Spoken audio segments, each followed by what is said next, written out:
Hi. As a matter of fact, dude. All right. Welcome back. Here we are, folks. This is episode 4 of our recap and preview of Arknolia and the Doctor. We recap what went on within the community last week, and we're also going to preview what's going on this week with our programs here. We're still in the middle. Actually still going to be basically a part 3 of our Star Trek series on when it comes to our episode of TV memories. And I guess we got a couple of Godzilla films to line up for Friday night for our movies so bad that are actually good series there. Oh yeah, and there's actually an enormous amount of them. I am. It's amazing how many they made. They made lots of them. They made some here in the U.S., some mostly in Japan, and a couple. I mentioned this before. There were a couple that which Godzilla, often tangled with King Kong of all people. Believe it or not, Oh, he did a lot of tangling. Most what of they did. most of the ones they do are new monsters they thought of for him to fight and Yeah. save Tokyo, which is ironic because he was trying to destroy it in the first one. Yeah, it's true there. It's kind of ironic that the original ones that started in what was it, the 1950s, so I understand. 50s or 60s, I don't remember for I don't sure. remember, but I believe they were like black and white. But the originals would star a man well known for both playing Perry Mason and Ironside in Yeah, the he was 1970s. big in that first one. Raymond Burr. Yeah, he was a big character in that first one. He was, yeah, definitely, yeah. But right now we got ourselves a recap and a preview. Well, of course, we already got what we know what's going on for this week. Tomorrow night will be our continuing our discussion. Tuesday and Thursdays on the long trace of rock and roll. There, we're still in the 1950s, so approaching the 1960s before the Beatles. And after that, it's going to be smooth sailing afterwards. Actually, more than smooth sailing because we got lots to talk about around the 1960s there. When we run into the 60s and 70s, that's going to drag on for quite a while because there's a I know lot to that talk about. a lot to talk about there when you think about it, man. Okay, well, last Yeah. week on Tuesday night, we talked about Elvis and his Yes. impact and what he did. And if we covered a lot of territory there. I don't think we missed much. If we did, let us know. But Yes.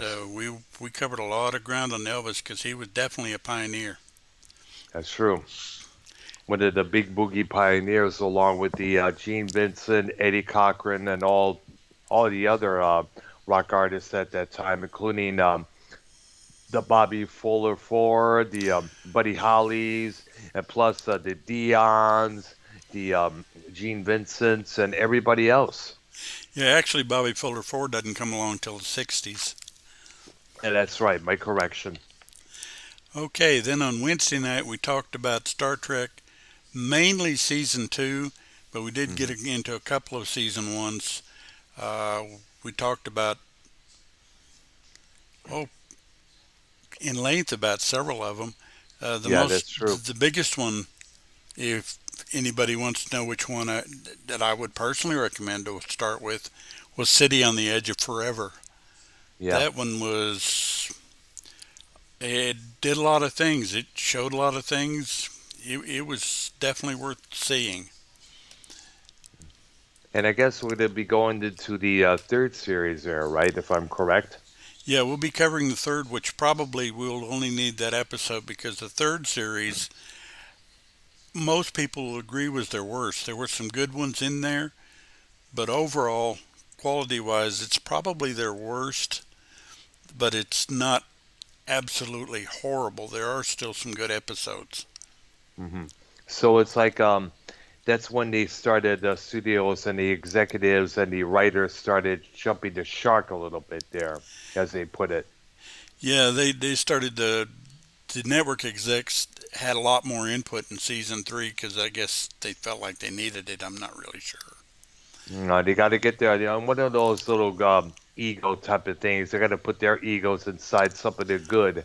In their minds, they're trying to maintain maintain the pace, but deep down inside, they're trying to actually ruin it. We've seen that many, many times before with other programs.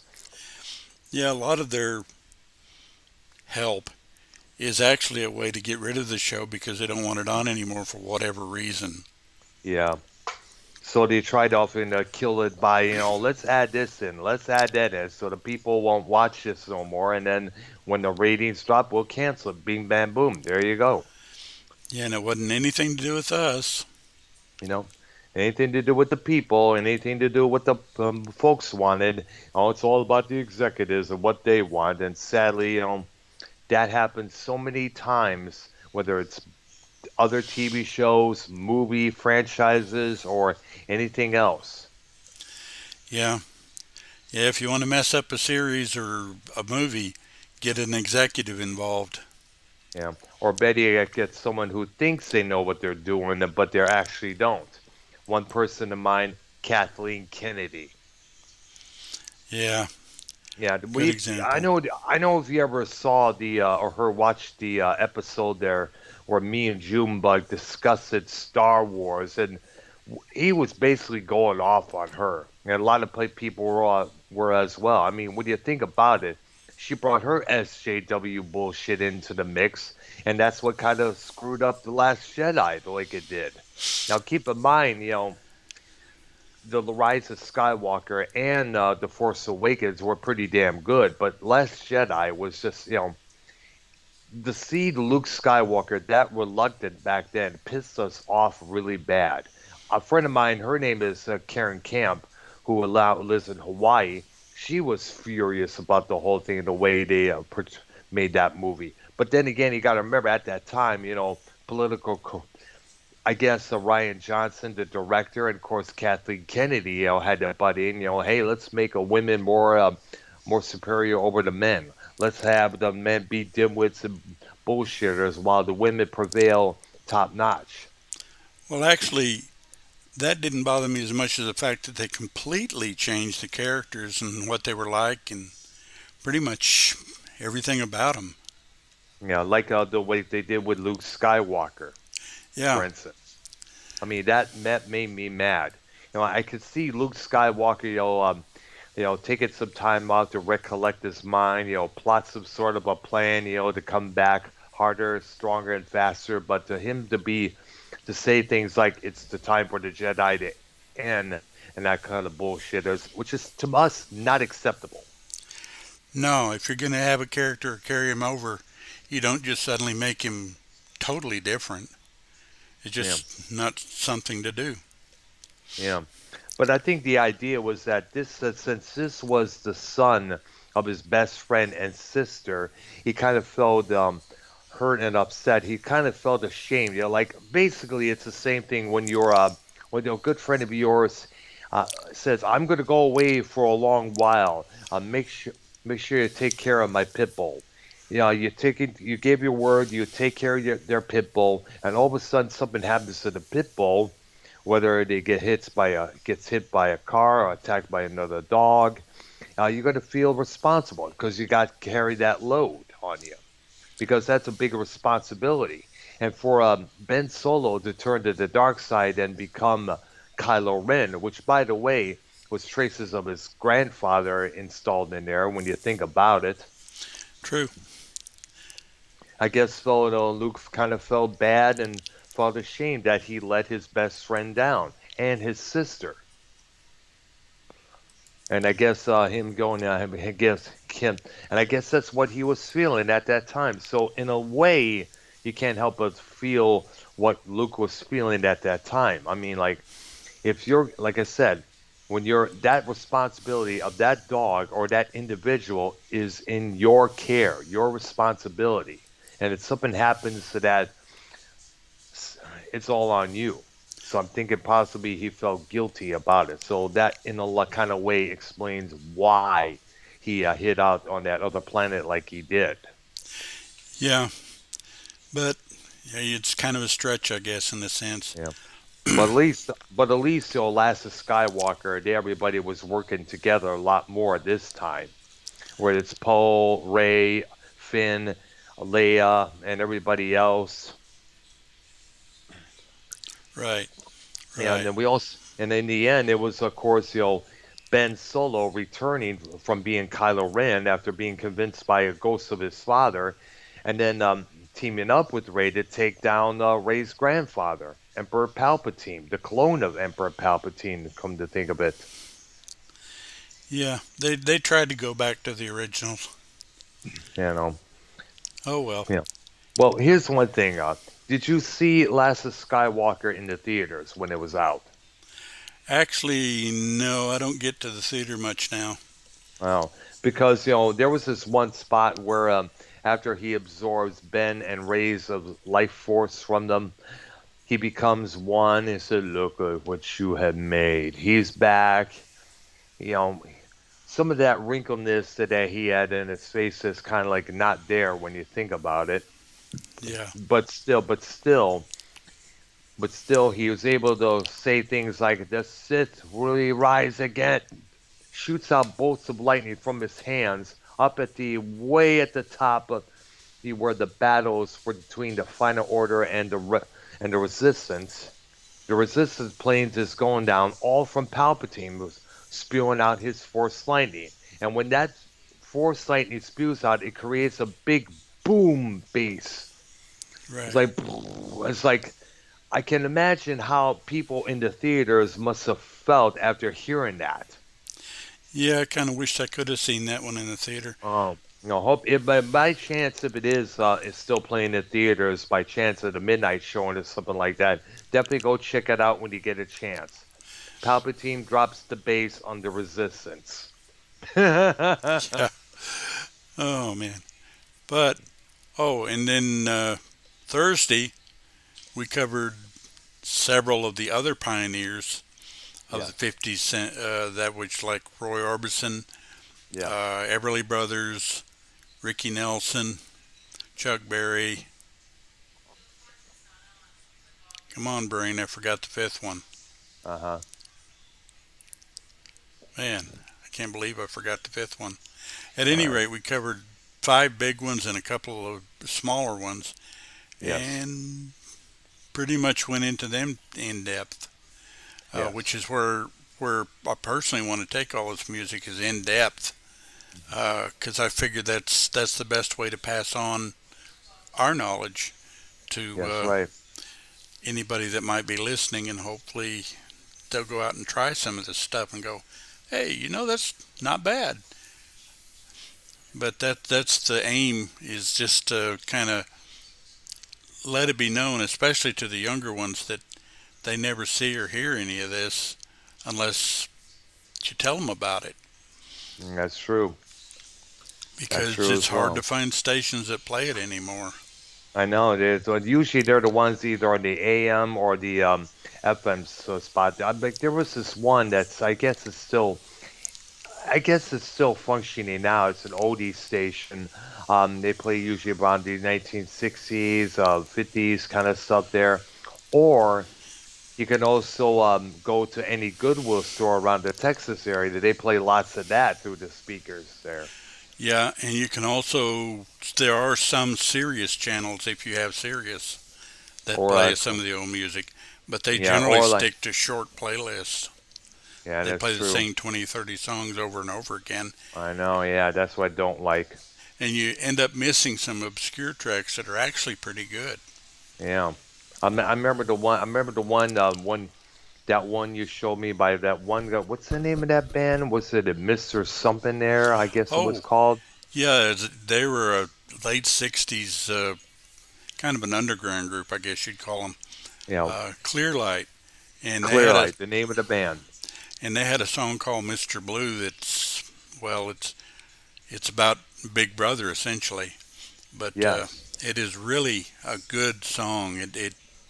It starts out, well, I guess for lack of a better term, a little bit slow, kind of, Yeah. and then it really gets into it as you go.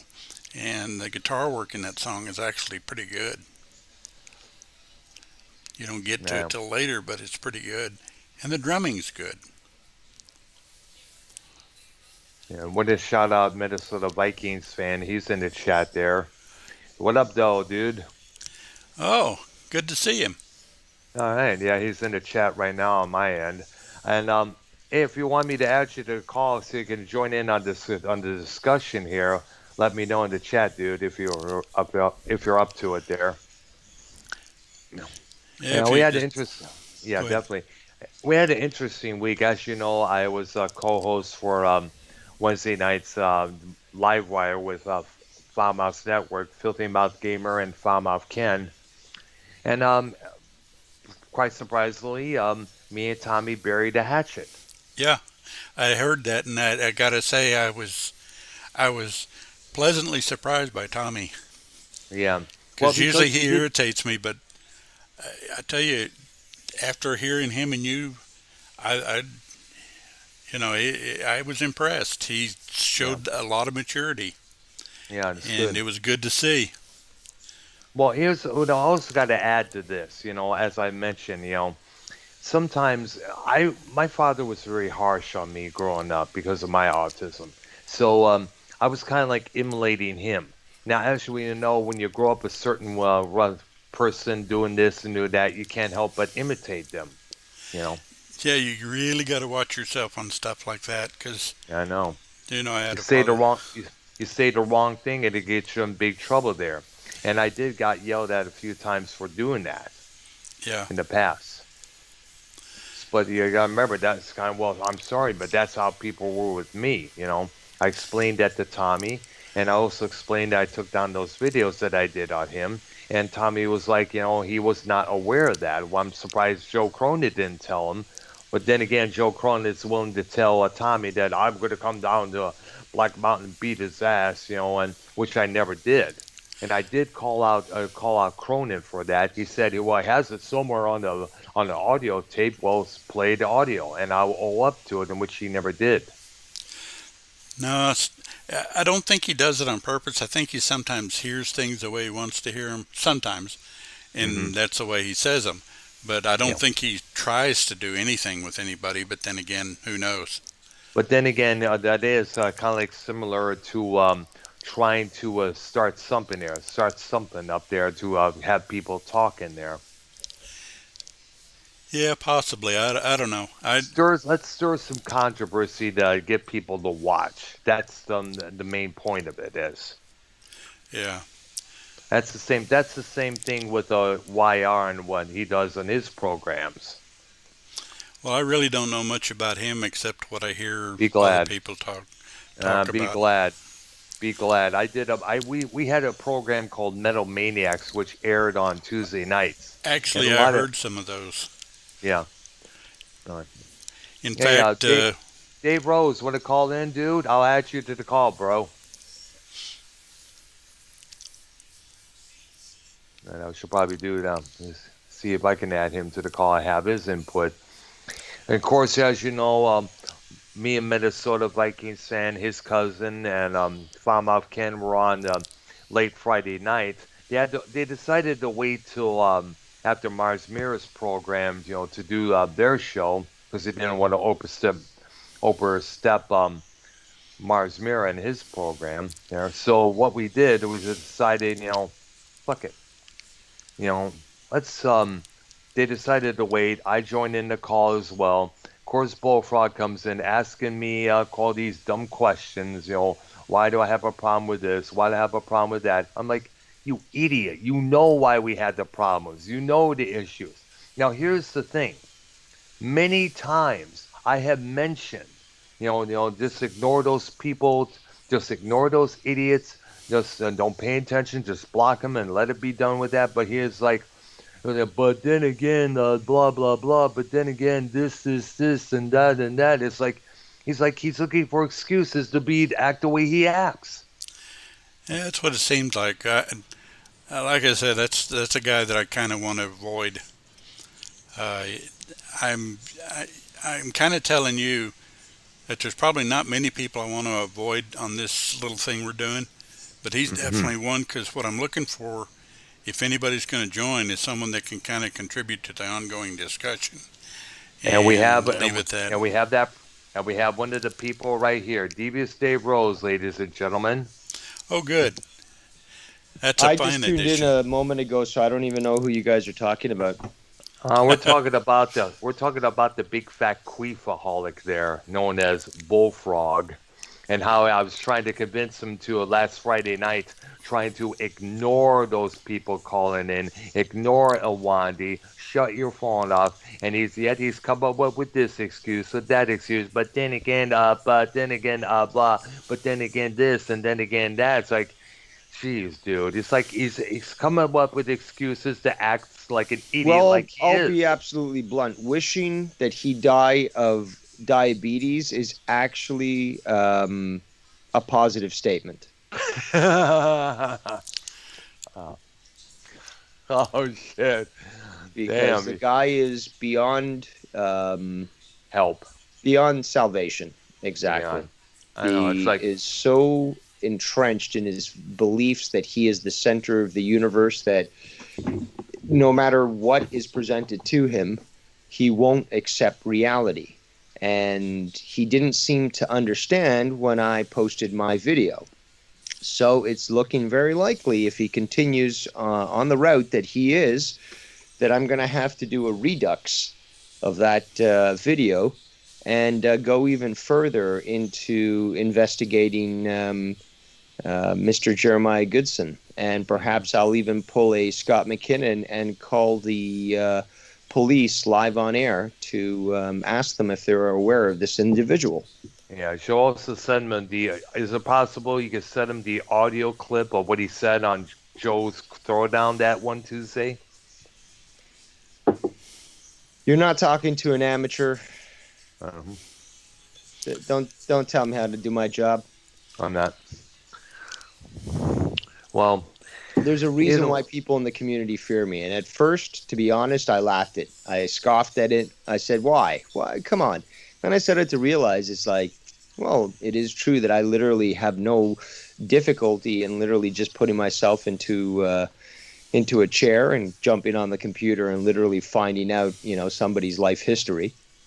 And again, I told Bullfrog about this. I worked in 17 years in IT, you know, during that, almost 2 decades. I mean, you'd think that I'd pick up a few skills here and there, but there's a lot of people out there that just didn't seem to get the picture, and I had to put them in their place. And again, it's unfortunate that I'm being forced to be the daddy figure for many people, but unfortunately, this community has so many infantile individuals that sometimes, you bite off more than you can chew, and you bark up the wrong tree. I know there's a lot of dog analogies here, but the bottom line is there's always a bigger dog, and you got to watch out. And people who have dealt with me have learned that firsthand.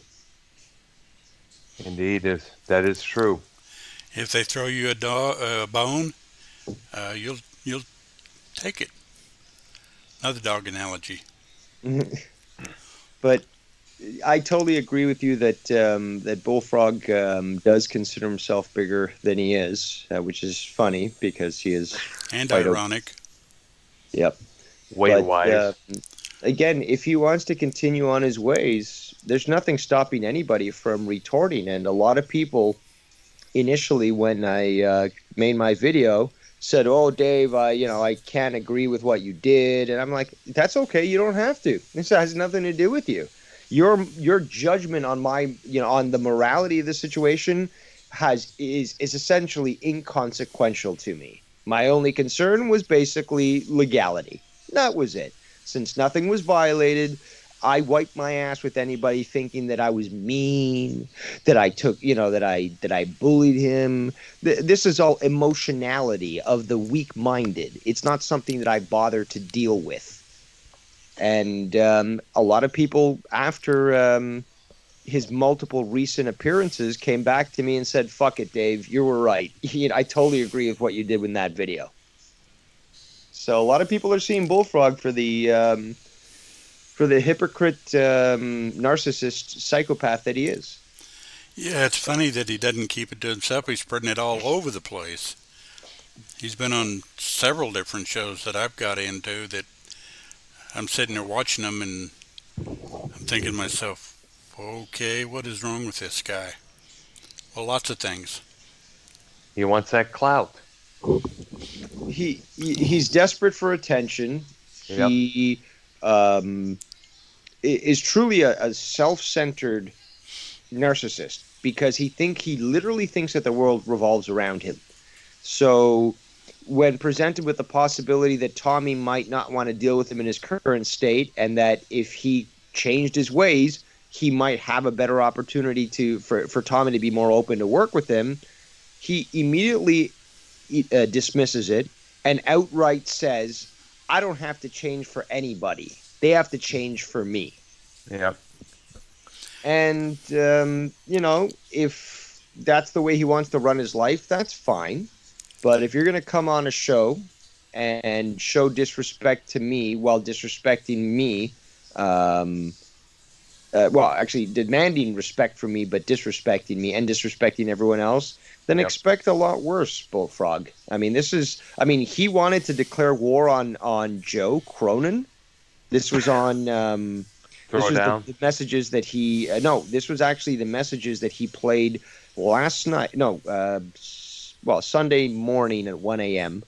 That he called Joe Cronin and left all these voice messages, and one of them was like, if you if any of your people in your community contact me, I'm going to sue you and your wife. If you want a war, you got it. So he's saying, if you want a war, you got it. Really, Bullfrog. Oh my God. Well, it's one of those things that if you want a war, if you want a guerrilla war, you've got it. Because you know what? For example, the Saudis or the Mujahideen during the 80s Afghani war weren't part of the official Afghani resistance to the Soviet invasion, but they were extremely effective guerrillas. And again, if you want a guerrilla war, Bullfrog, you can definitely get one for me. And that's the thing. Guerrillas don't follow the rule of international law. Nope. Well, one of the things you got to remember, Dave, is if you want to get into a battle of wits with Bullfrog, you're fighting an unarmed man. Well, I'll show no mercy either way. The bottom line is that if he wants to fuck around, we can definitely fuck around. Definitely fuck around. Oh yeah. And this goes back to what I was saying, is that at first I would scoff at people that say, "Oh, people are afraid of you, Dave," and then I started to realize, but I really don't give a fuck, and that I just have such a great understanding of the law that I know how to make it work for me in my advantage. And I'm also very ruthless, but effective. And there's nothing illegal about that. Again, people can judge me morally however long that they want. I'm not a degenerate, so I really don't give a fuck what people think about me. But if degenerates want to judge me, that's fine. In the end, it doesn't mean a goddamn thing. This is the way I like to view it. Certain people's opinions need to be treated like toilet paper. You wipe your ass with it, and you flush it down the toilet, never to think about it again. Yep, that is true. Very, very true there. And I really don't care if people think that I'm unrepentant about my opinions, because I am not. I am unrepentant about my opinions. I don't care what other people think about what I think. Because in the end, if we take a look at the track record and stuff, many people have stood up to Dave Rose in an attempt to dethrone him intellectually, and all of them have been laid to waste. Yes. That is definitely most true, man. As soon as Ken gets that community awards thing, finally going on, I predict that I will win the Smartest Man of the Community award. All right. I think Ken is online right now, possibly doing something there. He is on that. I don't know if he is recording for his Patreon or whatever. Let's see if I can add him as well to the call here. You need to stop that. You need to stop that. Don't be a YR. If you want to add somebody, you should message them first. Just because they're available, just because their light is, on Skype it says it's green, All doesn't right. mean they're not in the middle of something. Or maybe they're on a call with somebody, but their status is still showing green. So, it would interrupt that. That's All what right. YR does. Always just like randomly, adding people in without knowing about what they're doing. All And right. Vikings fan does that as well. The other night I had to like log off of Skype because I was, doing other things and he keep calling. It's like I can't take your call and I'm not gonna fucking, be put in this position where you just assume that you can just call me at any point. Like we might be internet acquaintances, but we're not cousins or anything. All right. I'm messaging right now. And again, I'm not scolding you or anything. I I'm know, just, but you do make a good point. I was starting to act like him a little bit there. and I know that I remember you saying the same thing is like you don't like to be randomly called or I should say randomly pulled into a call because randomly That's true. called, it's just like a phone. It's like, oh, I haven't heard from you in a while. What's going on and stuff. But like just to be pulled into a call that is live streaming and stuff, you have no idea. It throws you off. You might not even be in the mood. Sometimes, like, there's been times where I've been watching you guys in the chat saying hi and all that. You called me and I just, denied the call because I just wasn't in the mood to speak. I wasn't in the mood to be Ah, jovial and, my, whatever shitty day I had. I didn't want to pass it on to you guys and bring your show down, bring negativity to it.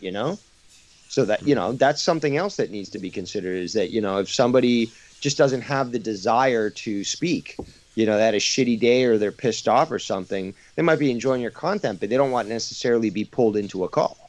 all right, there. I'm glad I learned that lesson, man. All right, so I just messaged Ken right now to see if he wants to join in on the comms. Had to be a while, I Oh, guess. God.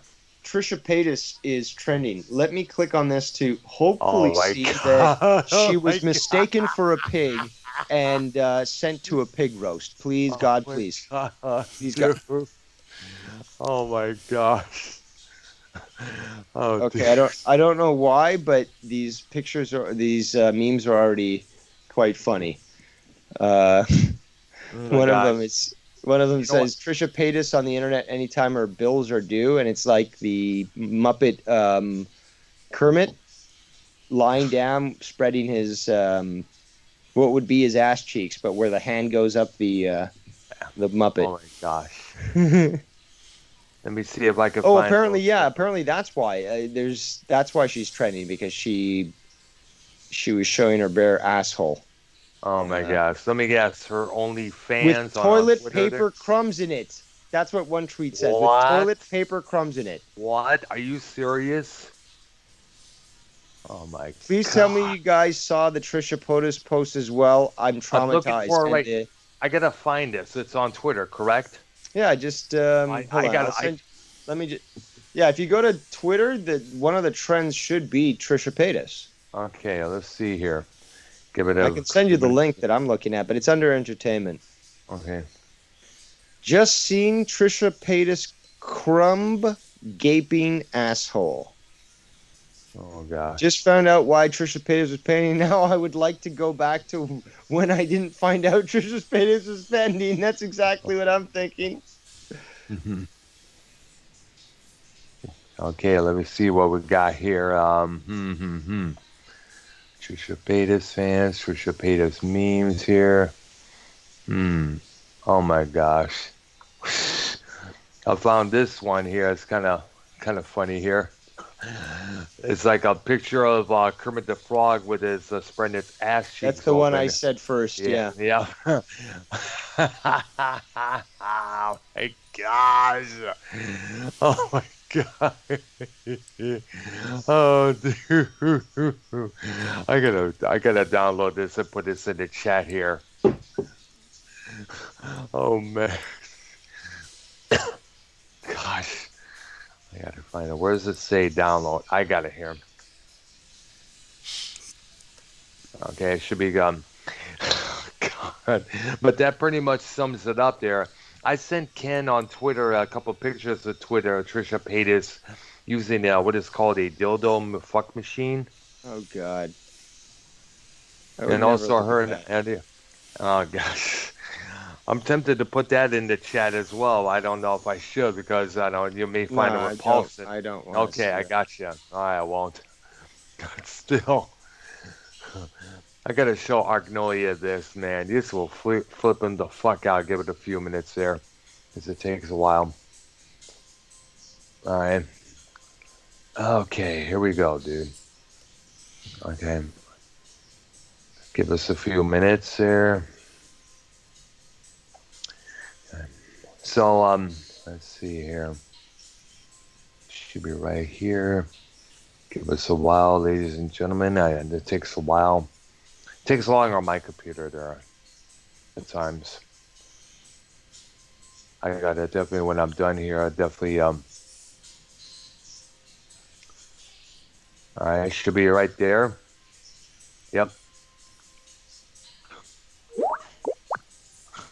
it's right there in the folder. I just added it in the Skype chat, guys. Mm. No, Okay. that's the first one I said, dude. That's Yep, that's the one. That's the one. I was showing Arknolia that. I don't think he ever saw that one there. That's someone I don't subscribe to. Be glad. But well, she's one of those media heavyweight media stars who has what heavier chicks there. Tommy's in love with her, and she has one of these called the OnlyFans account where people pay how much amounts of dollars to see her do sexual things to herself and to other people there. And one she posted this on her Twitter, her being fucked by a dildo machine, and another one of her friends were outside in some patio, sucking on these plastic cocks. One's purple, one's red. There, like toys. Gosh, I gotta stop because I'm laughing my ass off. I showed that to Ken prior to Wednesday's show, and I guess we were to discuss it that, but Tommy came in and since we took our opportunity to patch things up there. So I'll just let Ken bring it up next time if by chance we're both on the call. she is. Actually, let me say, I don't personally believe in the end times, and I believe Revelations has been misinterpreted. But I can totally understand why people actually at this time of day consider that we are in the end times. Because Yeah. with people like Trisha Paytas, who is nowhere near attractive, there's nothing attractive about her. Everything, every ounce, every atom that consists of her being is worthless. That Tommy pines over her as some sort of goddess, which he's publicly stated, also states the state of society, Western society today. It's repulsive. It turns my stomach to think that somebody like Trisha Paytas not only is considered attractive by many people, but is actually paid to whore herself out virtually when if you're really that up, that hard up on action, you could pay a quarter of that and actually get, probably a weekend with someone who looks like her, considering that she is like a 4. Actually, not even. She's a 1. I mean, Hmm. I got to be honest. Like this thing, it's a thing. It's a sow. I mean, it literally is probably, I don't know, a few degrees away from actually being a physical pig. And I'm these looking at these her. things are worshipped as if they have value. Yeah, I just don't really get it myself, believe it or not. Yeah, I'll be right back. Okay, we'll be here. Oh gosh. Here's the Okay, thing where we that left. Oh, go ahead. Go ahead. I think we were discussing what we got planned. We were talking about Star Trek there, what we Well, got coming up on actually, Wednesday there. actually, where we left off was we covered Sheena on Friday, Yes, we did. and we went And our into that bad pretty list of deep. bad. And we went into including and plus I guess we're supposed to be doing, as we mentioned earlier, the Godzilla bad movies out there. The multiple Godzillas that were out there that were deemed that often deemed pretty bad there. Two of them were bad enough they were on Mystery Science Theater 3000. I know, yeah. So we got There, those to talk about. yeah. And there, sorry. And there was this one movie that I mentioned that featured model Kathy Ireland called The Alien from L.A. Yeah, that was also on Mystery Science Theater. Yeah, I remember that as well. I remember seeing that. That was actually the second time I saw that. The other time was on some TV station, which I forgot. It was in the daytime there, but it was, but I guess I understand it was one low budget flick there. I think I mentioned this before. There was a few times where there was when there came to lunch break and there was no lunch. Yeah, Yeah, because a lot of these movies, bad as they are, they don't really have that much good production, and a lot of them are way under budget. So a lot of times, the people had involved in had to get their own lunch. When you think about it, yeah. I'm back. all right, they are. Tomorrow So, night, tomorrow night we'll yeah, cover early '60s before the British invasion, i.e., the yeah, Beatles. hmm Uh, we'll go over some of the stuff that was being played on the radios from about '60 to '63.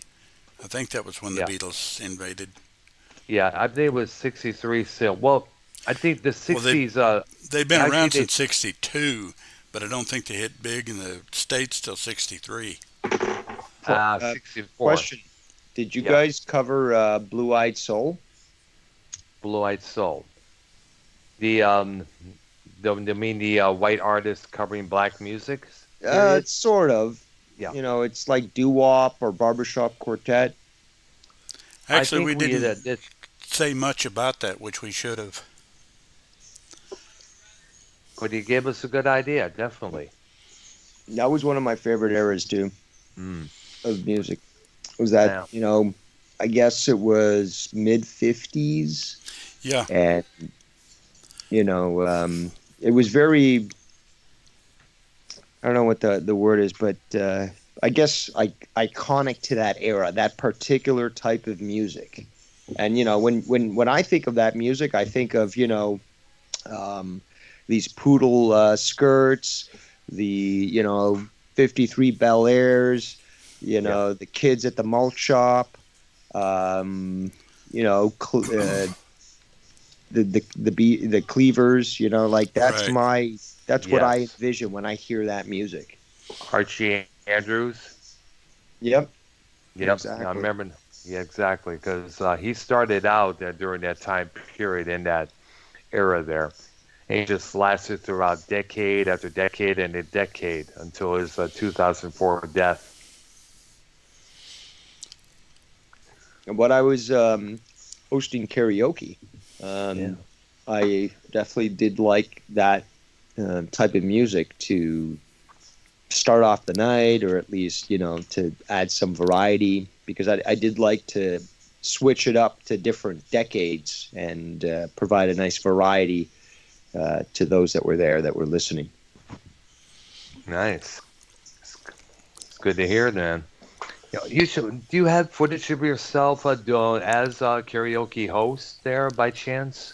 Um, Footage of me actually hosting, I do not believe so, nor of me performing. There might be one that I have that was recorded by somebody back in literally 2000, but with a phone that, you know, by today's standards would be archaic.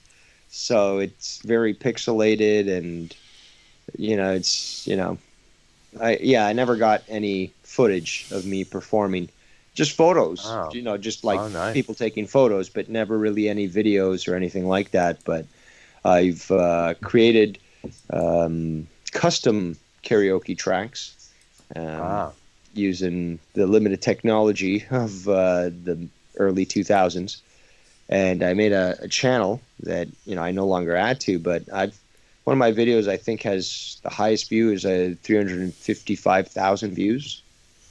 Nice. And we basically the point is that when I was hosting this, I took it seriously, and if somebody came to me saying there's a new song out there, can you bring it to me?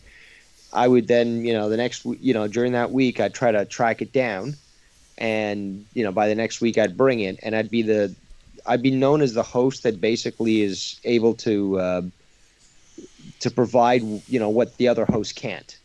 Getting access to tracks that literally are still on the top 10. During the week, like say for example, there's a song that's released, it's number 3 on the top 10. Yeah. And somebody asked me, that's on, can you get me that song? By the next week, 7 days, I've got that song, for them to be able to perform. And that wasn't very easy to do, but it satisfied the customers, and it brought in a lot of people. And the last, the last event or performance that I hosted was one that was dedicated to basically donating the proceeds to cancer. And this one girl had grown her hair long specifically to have it cut at this event so that she could donate it for wigs. Nice. So that if you want to check that out, that's at Viva Karaoke TV. All right. And you'll see I've got things like Desperado, the right. song from the movie Desperado. I made a couple of songs for the show Firefly. All I don't know right. if you ever watched the show Firefly.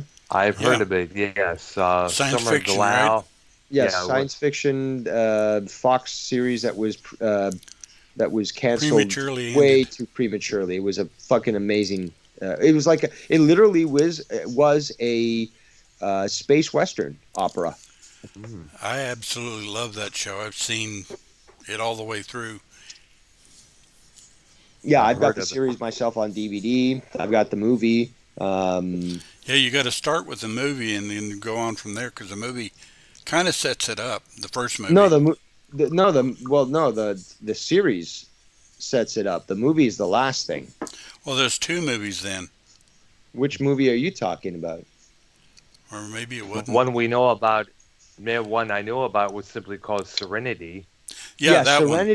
Serenity is the big blockbuster silver screen movie to the TV series, the Fox TV series called Firefly. Right. That was the one I was thinking of because it sets the series up for the most part, introduces you to the characters, and kind of goes into the history of how they got started and all of that. I see. But it's a really good It's a really good absolutely series. fantastic series. And apparently Josh Whedon actually wrote the theme song for the series. But I made that song. There's a song specifically about one of the characters that these people on a planet wrote about him because he saved them and blah blah Oh, blah. yeah. So the hero of Nice. Canton. Yeah, I remember that episode Yeah, so specifically. I that made was that. good. Yeah. And I made O Canada. Nice. And a lot of people. That's probably my most viewed, I think. But oh yeah, I have the Fraggle Rock. I made Fraggle Rock because nobody had it. Nice. And there's a song called the Log Driver, which is a Canadian song. It's like an old Canadian folk song. Really good song though. And yeah, so I made quite a few custom because obviously they weren't around, and that set me apart when I was doing this sort of thing. Wow. Did your list include Sign of the Gypsy Queen? Oh yeah, I loved fucking April Wine. April Wine. And Lawrence Hudd, the guy who originally recorded that song. Sign of the Gypsy Queen. Yeah, the Well, they're story on Canadian as well, so I mean, yeah, both of those. It doesn't matter. Yeah, it was signed to the Gypsy Queen. Everybody knows the April Wine version from 1981. It was originally recorded back in 1973 by I have another heard Canadian. that actually. Actually, have heard that, and it's a Yes, fucking really good fucking. song Did you there. play? Did you by any chance actually play that on one of your shows, or am I Trying just to. like equating you to another one of these like rock gods that fucking has one of these radio shows that they play these obscure covers or obscure originals that nobody knew were covers or Uh, that were covered? I think I've listened to the original on YouTube when I discovered it on the list of different versions of April Wines, the live version, studio version, outtake, and such.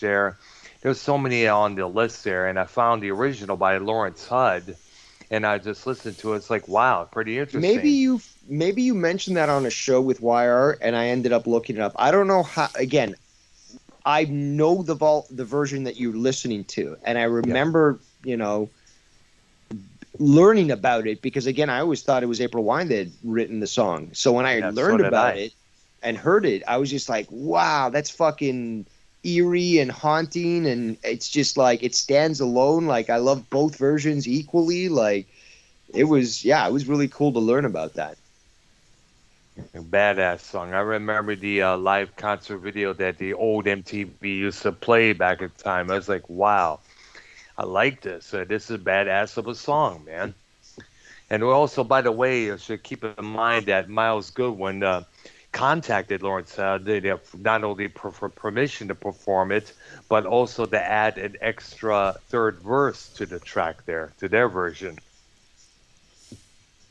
And Very Lawrence cool. Hudd said, go right ahead. And as you know, it's still played on the radio to this very day on classic rock stations there. Definitely. You know, and speaking of Canadian rock icons, Kim Mitchell, he's still around, right? Oh yeah. Nice. Because I had one of, because I knew he was the lead singer and guitarist for a band called Max Webster, Yep. and there was a few. There was this when I was living in Richmond, Michigan. There was this Canadian rock station out of the Windsor area that was played a lot of mostly Canadian rock for. Of course, obviously, you got to play Canadian content. That's one of the things I learned when I was doing that show in University of Windsor throughout the 90s. Um, and they would play. And there was this one track which was a collaboration between Max Webster and Rush. You know, Kim Mitchell and Geddy Lee sharing vocals together on this particular track. I've been trying to find it. I should probably find it on YouTube or somewhere soon, I guess, because it is one interesting track there. It's like the meaning of two minds gathered in one. Well, when we get to the Canadian artists, which we will do, I definitely would Absolutely. love to see Dave Rose on that one.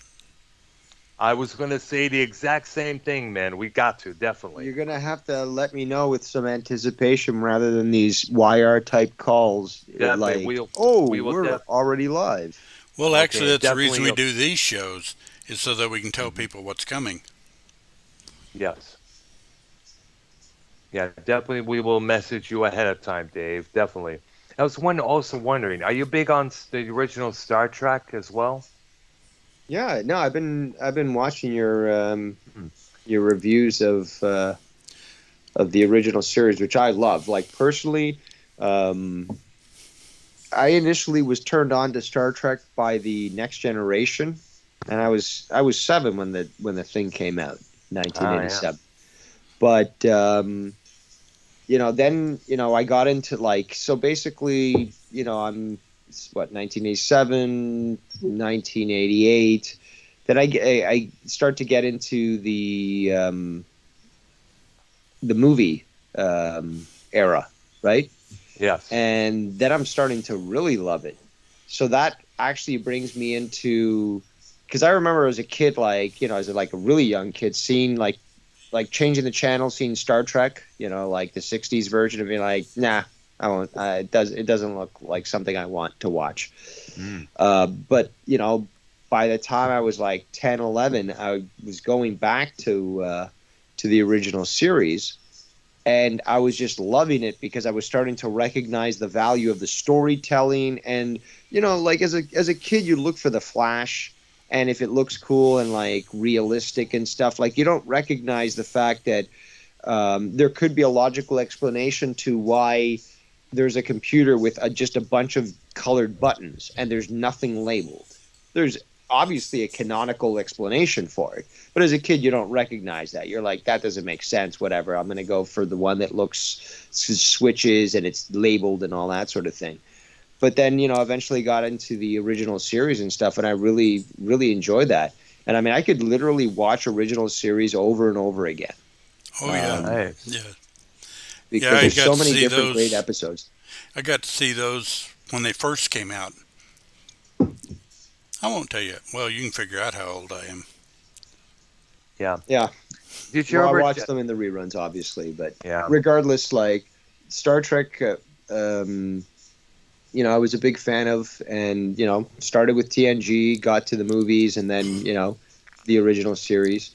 But after Generations, it wasn't the same for me, and there's been just such a I don't know, what's the best word? Just a revisionary attitude to what was established prior, that I can't take that stuff seriously. I mean, like Arknolia probably knows, is that, until I guess the next generation, you couldn't really find much like stuff that was official Star Trek stuff. There weren't any official manuals, and like there was like ones that were made sort of like I don't know, unofficially, I guess, but like nothing was ever produced because the studio never thought that there would be such a fan base to begin with, that they didn't even bother to make like technical manuals or models and this and that. And eventually all these companies started to realize there's a market for this, and they started to produce these sorts of things. But it was the fans that really generated that, and a lot of the stuff that was generated was histories of Star Trek and the Federation and stuff that were eventually picked up by writers of the shows that would eventually come later and utilized, because they realized the quality of them, or the RPGs. Because I was, for one, I had the Star Trek RPG made by FASA, and they established a continuity and utilized information and spent the effort to combine all the details that Star Trek had put out into a timeline, and to figure out all this other information. So, it was the fans themselves that pushed for the organization of the canon that eventually led to a resurgence in the interest of the studios to sell Star Trek again. I'm sort of filibuster, but when I'm on a roll, Well, Right. when we do Wednesday's show, because we do that on Wednesdays, we'll be covering the third season, which I'm sure you'll agree is, of the three seasons, is easily their worst, but it's still good. it's yeah, it's you remember the episodes much, unless you're reading from a list, but you remember the episodes much better than I do, because you're like, Well, just some of them I reviewing have all to this stuff. refresh. I have to refresh my memory because I've seen all of them 100 times. See, the thing is, though, I've seen them all, and I've seen them tons of times, but I haven't seen them in the order. Like, for example, when TNG was airing, I was watching the new episode, the day it was airing. Right. So it's imprinted in me as to like the order of the videos and stuff, right? What season, and what came before and stuff like that. But with the original series, I'm not that familiar. I'll say, oh, this is probably season 1, but did this episode compared to this episode come before or after? So like I'm not on the ball like you are, so I can't necessarily immediately identify where that particular episode falls in. Well, the interesting And thing is there's not a true continuity to the original series. I mean, not to the point of one story follows another, follows another, follows another. that actually worked for it, I think, Oh yeah. because the serial type TV style was utilized back in the 60s, and also I personally think it's one of the best ways to attract people to a topic they might not necessarily be aware of. So you have a standalone episode where you don't need to have watched a previous episode. It gets established fairly quickly by the quality of the writing. You don't need to do what these idiots do in film today, where it's like, let's tell Batman's origin story for the 800th time. And we'll Yeah. change it up Nobody a little knows bit how each Batman time. formed. Yeah, and we'll change it up a little bit each time. Yeah, add things into it you may not have known before. We didn't either. We just added them. No, but it's the same with Spider-Man. You don't have to keep showing that. You don't have to keep showing how Superman fucking came to Earth from Krypton. I mean, you can start a movie, already knowing who Superman is. He's been around for, what is it, Since 8 the years? 30s. Well, yeah, it's 1929. No, 31?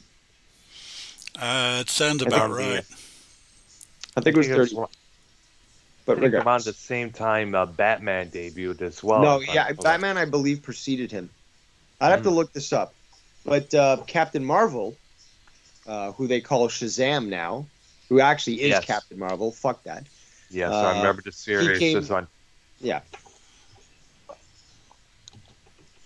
Superman debut. Let's see here. Yeah. 1938. And Batman's debut was 1939. Oh, so I was incorrect. So Superman was the first, and Batman came after. And actually, Shazam and Captain Marvel are two different people. Yeah. The one I was thinking about that was known as Shazam I first heard about it from the 1970s Saturday morning cartoon series. And I was like, yeah. February 1940 is when apparently Captain Marvel first came out. But Captain Marvel, again, there's only one Captain Marvel, and that's the one Shazam. that people call Shazam. Yes. He came with Wiz Comics and eventually moved to all these other brands until he was eventually bought out by DC. And, they didn't renew their copyright, which is why Marvel came in and created Captain Marvel, who is... The female version. No. Well, no, there was a male version. It's I was unaware about. his name was Marvel. And he, I believe, was Shi'ar. He was an alien race of the Marvel universe, and he had this power cosmic, I believe it was called. And eventually he died, and actually after him, a black character, very similar to the one from the movie Captain Marvel from Marvel, became Captain Marvel. Okay, so she inherited the role of Captain Marvel and the title.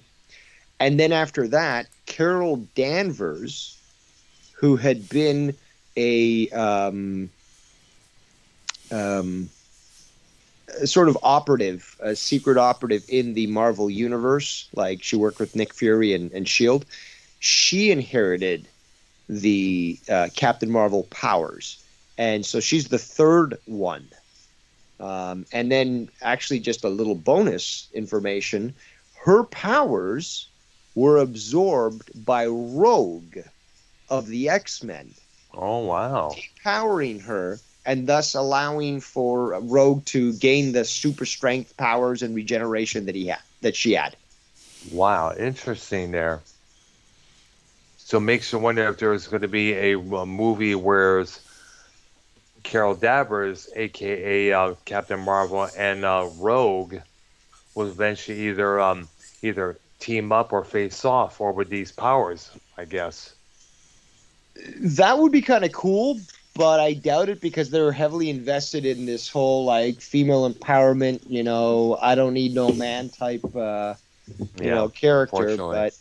But I have heard stories that Disney is reeling back their because they realize they're going to go broke if they go woke. So they're reeling it back, and they're basically just going to go back to what the fans want. Yeah. And I guess the same thing we're doing with Star Wars. There's a lot of things going on with that franchise now. I guess, Lucas, Dave Filoni, and this other individual whose name escapes me, they've been working hard Oh, like hell. sorry, he Um, was a Kree. He wasn't Shi'ar. oh, okay. All right. It's just And another one of these races yeah, in the Marvel universe that hasn't really been too explained. okay. So, as I was mentioning, they've been working like crazy to make Star Wars as big as the Marvel universe there, you know. But the thing is, I guess they're trying to do. For I understand, Kathleen Kennedy was demoted from a few positions of power, so she won't interfere with the next brand of Star Wars movies and comics or anything. If I'm correct. I believe she's already on her way out. I believe so, for I understand. I'm reading this from a guy named Mike Zero, who is a YouTuber who spotlights things like subjects as such as these.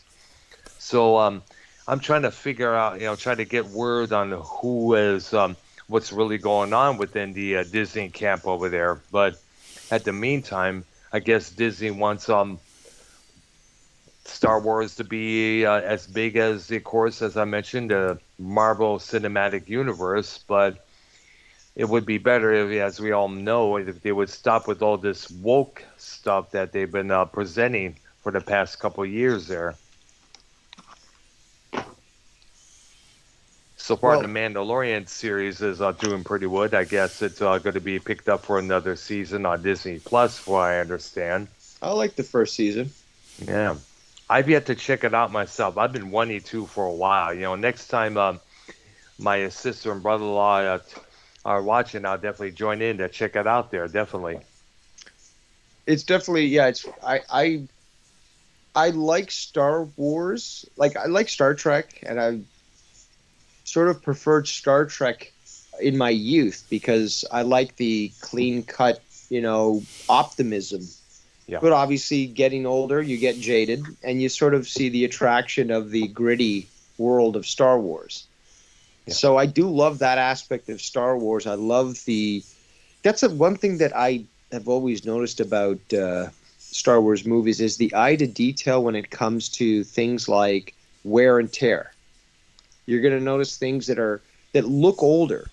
Obviously they didn't have to make it look older, but they made it look specifically much older. They add an extra look of rust or a dent or this and that. And it's not just the cinematography, which is great, but it's um, the set, the detail to the eye to detail, I should say, that's provided when it comes to Star Wars. Every little gadget looks unique in its own way. I don't know. I very much like that. It seems much more realistic to me, much more relatable, and I like that sort of. I like that feeling of sort of. I'm trying to think of the best word, but it seems like a smaller environment in the sense that you can imagine yourself in a small town surrounded by nothing but prairies, like here in Canada, for example. And the same thing, sort of happens there in The Mandalorian, where you've got this one individual who's literally in the middle of a desert, at just this little local saloon and stuff. And I don't know if I'm making any sense or if I'm just, treading water pointlessly here, but Actually, you're making this intriguing a lot more when you think about it. Because when you look at it, it kind of resembles a space age Western type of feel when you think about that with yes. what you're describing. Yeah. Whereas Star Wars, whereas the original, whereas the prequels and original trilogies kind of like had a kind of like a medieval feel to it. The fallen father and the son who redeems him. But think of the environment. The point I'm trying to make is the environment where, for example, the Mandalorian is really set on just one planet or a Yes. couple of planets. It's just like really small. It's a small environment. It's a small display, a stage. But with Star Wars, you have them literally crossing the entire galaxy, going to all these different planets, experiencing all these different sort of cultures and races and such. So it seems the Mandalorians seems like a much smaller scale, much cozier sort of, environment. Again, Yes. I'm not explaining it properly. I'm having difficulty sort of conveying the point that I'm trying to make, but Hmm. Yeah, definitely. I'm looking at this. Oh my gosh. Oh my gosh.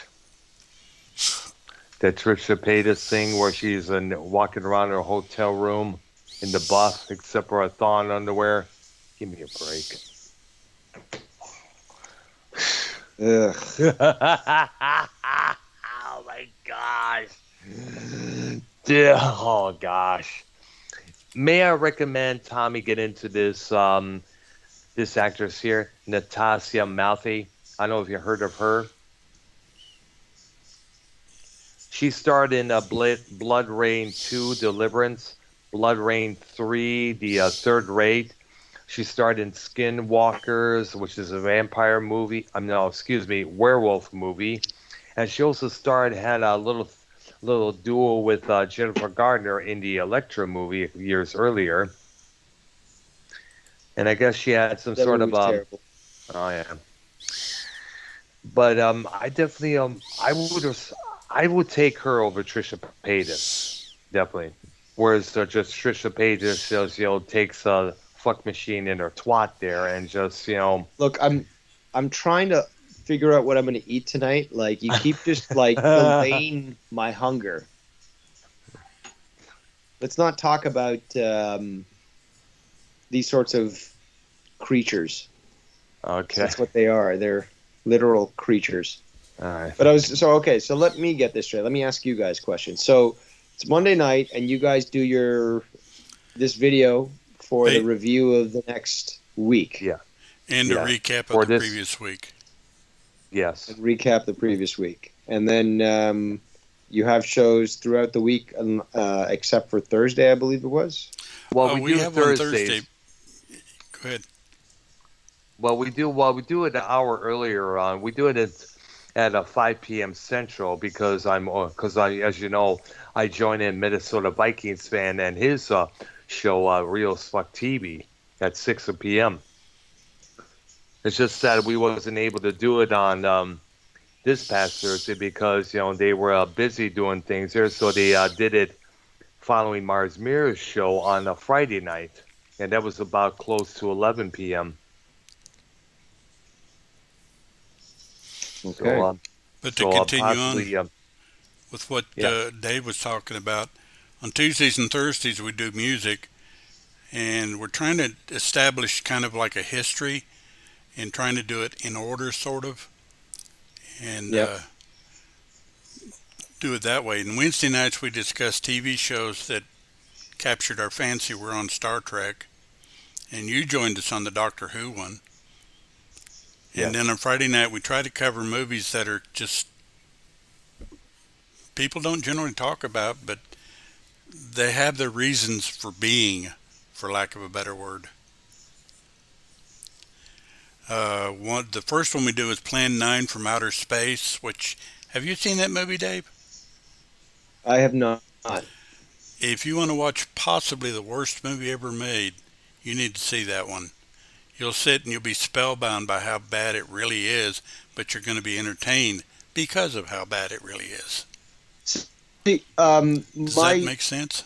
the intrigue I have about that movie probably comes from the what was the movie that they made with Johnny Depp and it was Ed Wood? directed Ed Yes, Wood, yes. yes. Because what I remember seeing that movie come out when I think it was 14 or something. Um, but I remember seeing that. I was like, I just found it intriguing because again, they're making a movie about the guy that directed literally the worst film ever. But there's got to be something there then. They wouldn't be doing this if it was just like so bad that nobody wanted to talk about it. So I'm like, then I was like, okay, well, and obviously Johnny Depp at that point, with his previous roles, 21 Jump Street, Edward Scissorhands, and all that. I thought, okay, that's interesting, but I've never actually gotten around to seeing, Plan 9 from Outer Space. But yeah, I'm definitely willing to do that. You will be Um, highly intrigued by that movie. I've actually been feeling nostalgic lately, and maybe on the weekend, what I'll do is I'll set that movie up to watch, as well as several other, nice black and white movies from the 50s, like, I love those things. Dracula versus, Frankenstein or meets Frankenstein, or The Wolfman. Um, Or Abbott and Costello meet Frankenstein. no, I didn't like that. I like the more serious stuff, but Mhm. like, I Creature from remember the watching Black that stuff as Lagoon. a kid. Oh, yeah. Yeah, exactly. That stuff. I mean, I loved those black and white movies as a kid, the horror movies. Boris Karloff, Oh, yeah. uh, Don Bello, Don Chaney. Don Chaney, Bela Lugosi. Hmm. Um, I Actually, it's love Lon those fucking Chaney. movies. Lon Chaney. You're right. Lon Chaney. Vincent Price, even when he came after. But like, I just loved, that sort of thing as a kid. I love that stuff. Well, there's an old Vincent Price movie by the name of The Tingler that's basically the story of a creature that lives in your spine. If you can't scream to get it off, it will eventually kill you. And it's Wow. actually a pretty good. It's actually a pretty good movie. I was Wow. surprised, but oh, Interesting. and there's another one that's funny just because of what it is. The name of the movie is From Hell It Came, and it's about a guy. It's part of a tribe that the witch doctor wants to take over. Where we heard that before, and so Oh. he kills the guy, and they bury him in a tree trunk, and the guy comes to life, and you see this walking tree trunk, and you're wondering why people can't get away from it because it's a tree trunk. And I mean, it's hilarious to watch. It's a weird movie, but that's one of those old black and white ones. Oh. Talk to me. I know a lot of bad movies.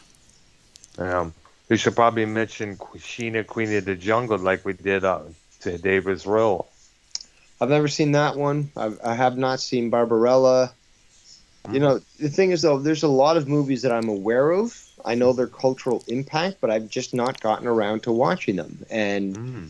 when it comes to movies, I have to be in the mood. I have to want to be able to sit down and just, have a bunch of food set up and just have the time available to literally spend, 2 hours in front of a TV, just watching a movie without any interruptions. So, and I love movies, but I no longer, and I haven't liked going to the theater probably in 25 years at least, because it's ridiculous now. It's absolutely ridiculous that you go to a theater and you have either people talking during the fucking movie or with their phone open, and like the screens are like lighting up the theater and distracting you from being able to focus.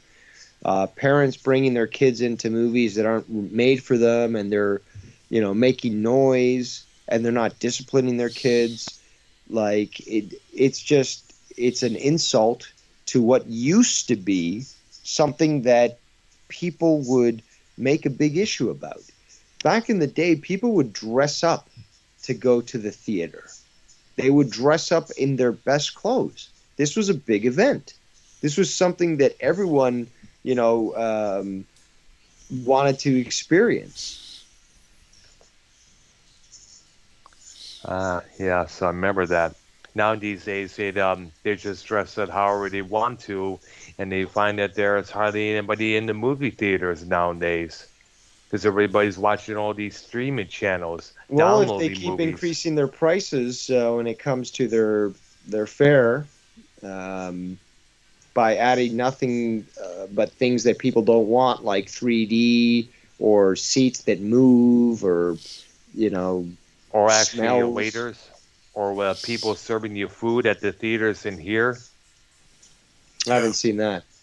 There was a couple of theaters which me and my nephew saw a couple of Star Wars flicks, and they serve food. They have somebody take your order. You could eat a burger or French fries or whichever while watching the movie. Yeah, we have a couple of those theaters around here too. Yeah, I was very surprised myself being when I found out about this because I haven't been to a movie theater myself in God knows how long prior to moving here in Texas. I got a question for you, Dave. Sure. There's a show that used to play that I think would appeal to you if you're aware of it, and I'm pretty sure you are aware of it. Mystery Science Theater 3000. Yep, I watched that. I thought it was the kind of show that appealed to you because it's got a brain type thing going on with it. You got to It really was think. okay. You got to kind of think It was about it. okay. It's not something that anybody can watch and get. Yeah, but other people have told me that in the past, and yeah, I'll agree that it's a little bit superior to certain shows, but it's not as high as Oh no, it's got you its you low think it moments. might be. It's got its low moments. It's a show that's not the typical North American show. That it's a little bit more intellectual. Right. Um, I Uh, would say I would equivalate it with. You ever did you ever watch Red Dwarf, the oh yeah. UK show? Oh yeah. Okay, so Red Dwarf is a much higher level of intellect and comedy than that, but it's still, I think, equivalent if you see where I'm coming from. Right. You got the same style of comedy, the same sort of the love for science fiction and stuff, and the same sort of tongue-in-cheek, sort of treatment. But I still think that Red Dwarf uh, would still be considered superior to Mystery Science Theater 3000. Yeah. Red Dwarf Not to was. not to say that either are bad, but Did you ever see sorry, go ahead. Hitchhiker's Guide to the Galaxy? Yes, I was not a fan of that movie, to be honest. Really? Nope, I was Wow. not. Oh, But I'm a little strange from what I've heard from other people. Because yeah, I know a lot of people that like sci-fi and they love that movie, but I was not a fan. Well, I actually, you're see. not Yeah. strange. You're just different. There's a difference between being different and being strange. Yeah. Did Yeah. that make sense? What I And said? being, No, it yes. does, but again, it's one of those things that definitions to me are, inconsequential. It's like a label that, can be torn off from your clothes and replaced easily. Call me what you will. I will Actually, continue to be me. all right, that's good for you. Yeah. Betsy, it's best to be strange because right now the things that are trending in the mainstream suck. For the most part. Well, Yeah. nowadays, any act of traditionalism or conservatism is considered um, Evil. Evil. rebellion, anarchy, or counter um, counterculture, I guess. Yeah. Yeah, which is unfortunate. Yeah. All right. So doing so tomorrow night we're gonna be definitely want to ask definitely. Excuse me, I think we got so together. Pre-Beatles Dave, 60s. yes, free Beatles 60s. I'll be tomorrow night, and I guess Thursday night it will be after the start of the Beatles invasion. I guess. Well, let's see how it goes on Tuesday. If we cover everything, We'll start with the Beatles because they Yeah. started the British invasion. That one's Yep. probably going to last a Exactly. couple of times because there's a lot of material to cover. Well, then maybe. Well, that's the thing. Is it going to be pre-Beatles, or is Yeah. it going to be? Preview. Well, the one Tuesday It's night will be pretty. pre-Beatles of the '60s because there's about 2-3 years where we had like the Four Seasons and whatever that Yeah. we need to kind of talk about. Fabian, Dion, all those acts there. This It, was after the day the music died I a believe couple years earlier. also the Beach Boys. I think so. Yeah. yeah, but barely. But yeah, Hmm. although I had intended when we did the Beach Boys to do a whole segment on them because they have a heck of a lot of material to cover. And they're Yep. one of those groups that actually performed in 2 or 3 different genres. They didn't stay in just surf music. They Yep. Yeah. had surf music, car music. They even dabbled a little in psychedelia. Yeah. Pet Sounds, which basically was also the predecessor for Sergeant Pepper. Well, actually, the Beatles had said that Pet Sounds kind of inspired them. Yeah, I mean that's what I was. Yeah, that's what I remember reading as well. Definitely. So definitely got to take a look at that period. Definitely. And And of course, Dave, I was wondering, did you want to be a part of our Star Trek discussion this coming Wednesday night? If I'm around, I can definitely join the call. All right. I'll message you the hours before we go on air, and hopefully we'll be able to get you in on this particular subject there, because I think you'll enjoy it there. Oh, again, I could talk Star Trek for hours. All right. You know, yeah, I'm a nerd, and I learned all the fucking canon and collected all these different things back in the day. Technical mans went to the conventions and bought these, unofficial blueprints, and yeah. All right, definitely. All right, because I think we're about to end the show right now here. I let's guess mention Friday. The movie that's we're right, going to cover is Friday. the Godzilla franchise. We're going to get Yes, into that a there little was bit. some. We're going to talk about all how many Godzilla movies there are from Japan, from the U.S., you name it, including the 98 Godzilla, which was, I guess, deemed way terrible because they did that big lizard wrong for some reason. They just did it wrong. One of Because the they made it for an American audience is basically why. Yeah, Because yeah, they just were, they were so unconcerned about the reality of what they did that they were literally having the beast change sizes I know. by hundreds of feet between takes. Oh, gosh,